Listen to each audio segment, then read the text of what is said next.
Shalom, saat ini kita akan merenungkan bagian firman Tuhan, tetapi sebelumnya mari kita berdoa meminta pimpinan Roh Kudus menguasai hati dan pikiran kita. Mari kita berdoa. Tuhan Yesus yang baik, terima kasih karena Engkau begitu mengasihi kami, Engkau begitu menyayangi kami, dan terima kasih untuk nafas kehidupan yang Engkau masih berikan kepada kami. Terima kasih untuk penyertaan dan kasih setia Tuhan yang sungguh nyata dan luar biasa dalam hidup kami. Saat ini kami juga bersyukur karena Tuhan masih memberikan kami waktu dan kesempatan untuk merenungkan firman-Mu. Kami berdoa, biarlah Engkau menguasai hati dan pikiran kami, mencurahkan Roh-Mu yang kudus, sehingga kami bisa mengerti firman-Mu dan kami bisa melakukan firman-Mu dalam hidup kami. Dalam nama Tuhan Yesus kami berdoa.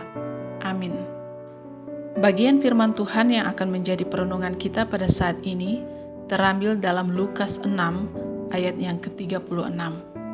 Begini bunyi firman Tuhan, "Hendaklah kamu murah hati, sama seperti Bapamu adalah murah hati."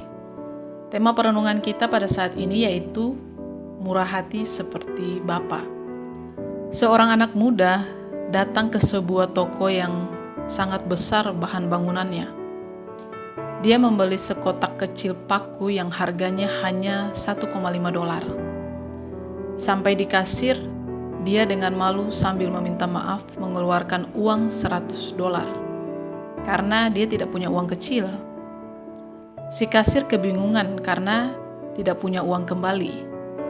Berpikir sejenak, akhirnya ia kembalikan uang $100 itu, membuka dompetnya sendiri dan mengeluarkan uang sebesar $1,5.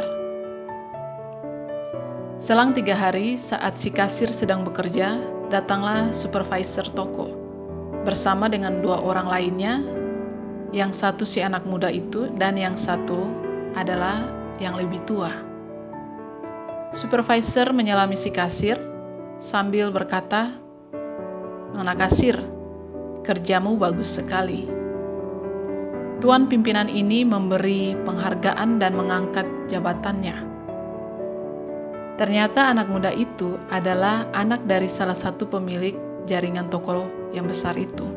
Dalam ayat-ayat bacaan kita hari ini, Tuhan Yesus mengajarkan tentang kemurahan hati.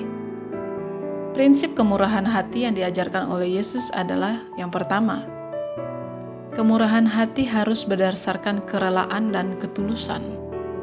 Pemberian yang didasari motivasi untuk mendapatkan sesuatu balasan bukanlah pemberian yang tulus, dan karena itu tidak termasuk kemurahan hati.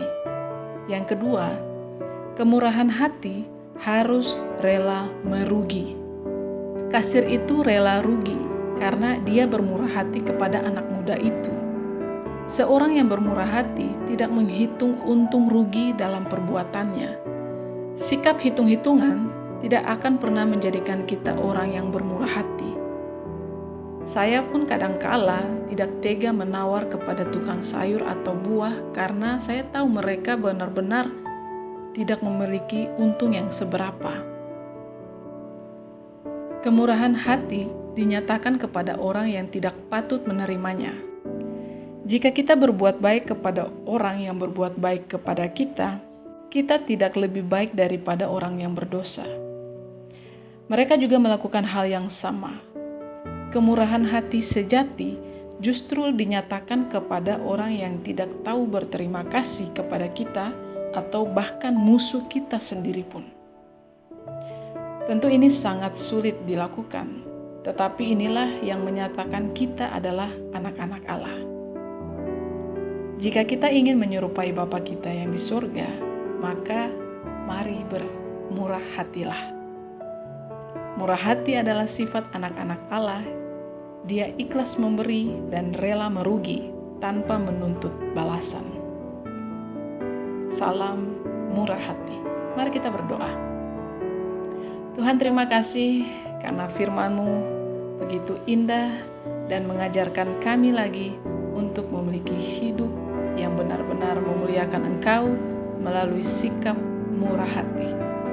Karena Engkau terlebih dahulu memberikan kami teladan dan contoh murah hati, tolong kami sehingga kami mampu melakukan firman-Mu ini, yaitu menunjukkan sikap murah hati kepada orang-orang di sekeliling kami.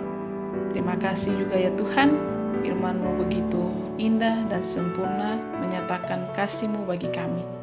Kami bersyukur dan berdoa dalam nama Tuhan Yesus. Amin. Tuhan Yesus memberkati.